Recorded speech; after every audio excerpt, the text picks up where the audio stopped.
నాయకులకి కార్యకర్తలకి చెప్పడం ఏమంటే, చూడండి, ఏపీ రాష్ట్ర ముఖ్యమంత్రి చంద్రబాబు నాయుడు సంవత్సరం కాకనే ఏపీ రాష్ట్రాన్ని అభివృద్ధి చేస్తూ ఉన్నాడు. ఇక్కడ గత ప్రభుత్వంలో ఆంధ్ర నివారణ కాలువన ఎన్నో సందర్భాల వల్ల పూడిపోయి చెట్టు చామ అయిపోయి అడివైపోయింది. కానీ ఇప్పుడు మన ముఖ్యమంత్రి హామీలు చెప్పినారని చెప్పి ప్రజాస్వామ్యం ఎంతో బాధపడతా ఉంది. కానీ పథకాలు ఇవ్వాలని బాధపడతాం, కానీ అభివృద్ధి గురించి ప్రజాస్వామ్యం కోరలేదు. ఎందుకు? ఆటో కార్మికులకు డబ్బులు ఇచ్చినారు, అమ్మఒడి ఇచ్చినాడు, 45 ఏళ్ళ అక్కచెల్లెమ్మకి డబ్బులు ఇచ్చినారు. మనం మొత్తం తినేసి క్లోజ్ అయిపోయింది మన రాష్ట్రం. ఇప్పుడు మనకు పథకాలు ఇచ్చేదానికి డబ్బులు కావాల్సింది. మన రాష్ట్రాన్ని అభివృద్ధి చేసే నాయకుడు కావాలి. మన బిడ్డల భవిష్యత్తు, తరతరాల భవిష్యత్తు చేస్తానంటే ఒక ముఖ్యమంత్రి చంద్రబాబు నాయుడు మటుకే. చూడండి, కాంట్రాక్టులని ఇంత ఆంధ్ర నివారణ కాలంలో ఒక గడ్డి పోగు లేకన్నా, ఒక బట్ట లేకన్నా పరిశుద్ధంగా కాంట్రాక్టులు వర్క్ చేస్తున్నారంటే అది మన రాష్ట్ర ముఖ్యమంత్రి చంద్రబాబు నాయుడు నాయకత్వమే అనిపిస్తూ ఉంది.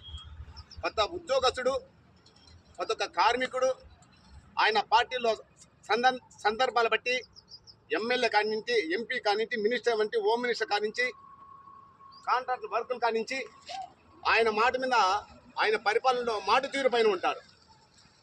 ఒకసారి మనం చూడాల, మనకు పథకాలు ఇవ్వలేదని ప్రజాస్వామ్యం ఈరోజు బాధపడకూడదు. తెలంగాణ, ఏపీ రాష్ట్రం ఒకే ఉమ్మడి రాష్ట్రంగా ఉన్నప్పుడు పరిపాలించిన నాయకుడు ఆయన.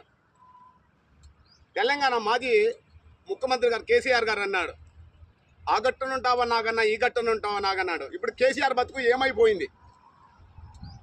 తెలంగాణ ముఖ్యమంత్రి గారు ఇప్పుడు పార్టీ రూలింగ్లో ఉండే పార్టీ రేవంత్ రెడ్డి చంద్రబాబు శిష్యుడు.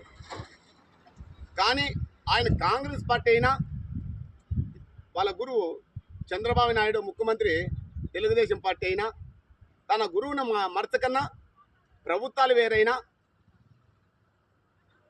తెలంగాణ ముఖ్యమంత్రి గారు అన్నాడు, తెలుగుదేశం పార్టీ కార్యకర్త లేకపోతే ఈరోజు కాంగ్రెస్ పార్టీ తెలంగాణలో లేదు అన్నారు. కేసీఆర్ గారు నీకు గుణపాఠం నేర్పినారా లేదా? సంవత్సరం కాకనే అభివృద్ధి పనులు చేస్తున్నారా లేదా మా ముఖ్యమంత్రి చంద్రబాబు నాయుడు అని చెప్తున్నాను కేసీఆర్ గారు నీకు. మా ఏపీ రాష్ట్రం ప్రజలు అక్కడ ఉండి తెలంగాణలో ఉంటే తెలంగాణ మాది అన్నావు. ఈరోజు నీకు ఏమని నేర్పినారు కేసీఆర్ గారు?